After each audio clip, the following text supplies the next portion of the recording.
রাজবাড়ী জেলা দৌলতদিয়া ইউনিয়নের সরিষার বাম্পার ফলন হলেও হতাশায় কৃষক। এ বিষয়ে যা বললেন কৃষকরা।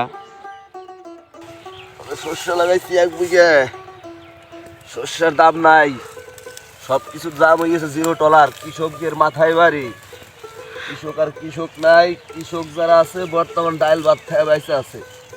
কত টাকা খরচ করছেন আপনি? শস্যের খেতে বেশি খরচ করা লাগে না, সীমিত টাকা লাগে শস্যের খেতে। এই সার, ওষুধ, পানি, শস্যের বীজ, এই তো অল্প টাকায় খরচ যায়। পিজে বেশি টাকা গেছে, পিজে বেশ কিছু টাকা ধরা খাই গেছি মুড়ি কাটায়।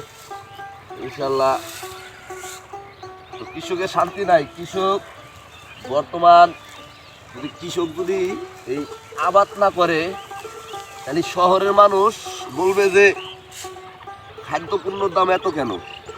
তো এটা তো সরকারের কিছু করার নাই। তো এই কারণে কৃষক আবাদ করবে, সাধারণ মানুষ খাবে। আর সাধারণ মানুষ যদি পণ্যর দাম কম পায় তাহলে তো কৃষকের মাথায় বাড়ি।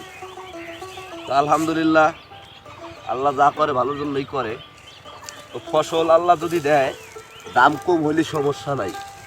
ফসল থাকতে হবে এরকম, তাহলে সাকসেস। আর যে ফসল যার পাতলা হয়েছে তার সমস্যা। দাম কম হোক সমস্যা নাই, আসলে তো ফসল যদি আল্লাহ দেয় দাম কম হলে সমস্যা নাই। তারপর আল্লাহর উপরে নির্ভরসা, আল্লাহ যা করে হাজার শুকরিয়া আদায় করি আল্লাহর কাছে। তো আপনাদের শস্যের ফলন ভালো হয়েছে?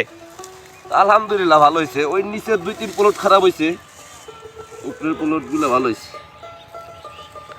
বর্তমান কত করে যাচ্ছে মন? বর্তমান মন যাচ্ছে 3200, 3000, 3500 এরকম যাচ্ছে। অনেক কম। হ্যাঁ, বিঘাটা যাচ্ছে 2800, 3000 টাকা। আমি যা দেখলাম বুঝছেন, এবার অনেকেরই বাম্পার ফলন হয়েছে এই সরিষা, তাই না?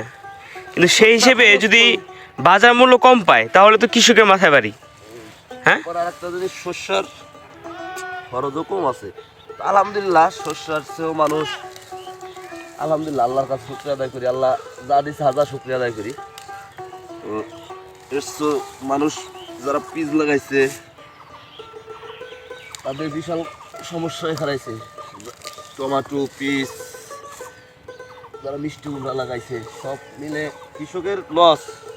কৃষকের শান্তি নাই এতে দিকে। কৃষক হচ্ছে হলো খাইতে মরবি। তো আপনি কি বলতেছেন, একটা মেসেজ দেন আপনি সবাই যারা কৃষক আছে, আপনি নিজে একজন কৃষক।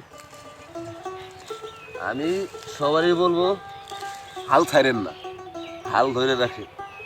আমি আলহামদুলিল্লাহ পিস লাগাইছিলাম, হাল ছাড়িনি, আবার মুড়ি কাটা আলি লাগাই দিছি।